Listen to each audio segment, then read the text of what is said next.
Mass murder in Paris at Charlie Hebdo. And there's so many emotions and thoughts that arise in the wake of it. There's the hurt and the sadness at the tragic loss of human life.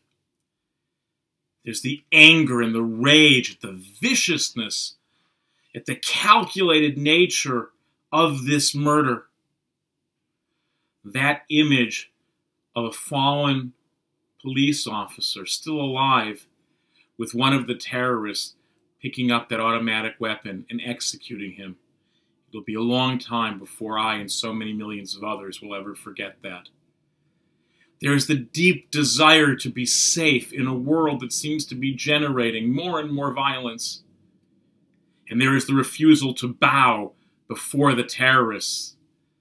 Watching as Charlie Hebdo published yet again in the face of even more threats, and as journalists, artists, comedians, and all decent people committed to the free exercise of the press and of thought stood together to say that however horrible this was, it will not silence the voice of freedom.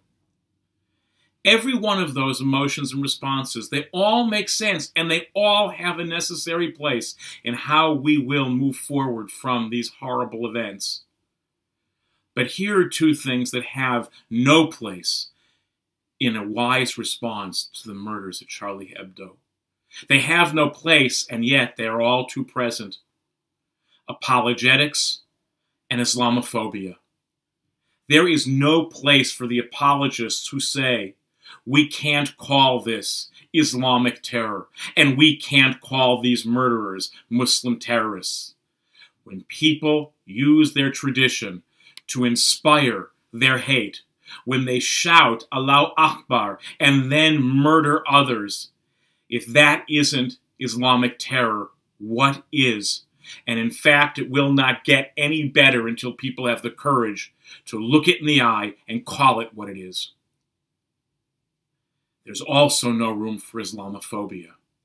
When people say that these murders are simply an expression of all that Islam is, that they are the fullest and truest expression of a 1,500-year-old culture, there is also no room for that.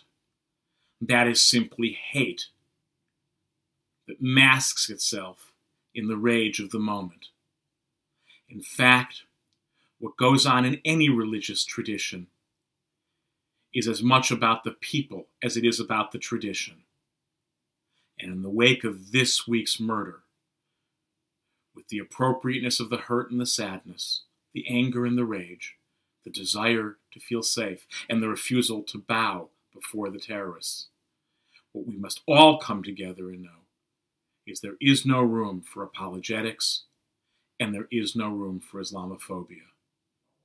And we need people who know that the no to both of those must truly be to both of those. A no to letting this be all of Islam, and a no to saying that this had nothing to do with Islam.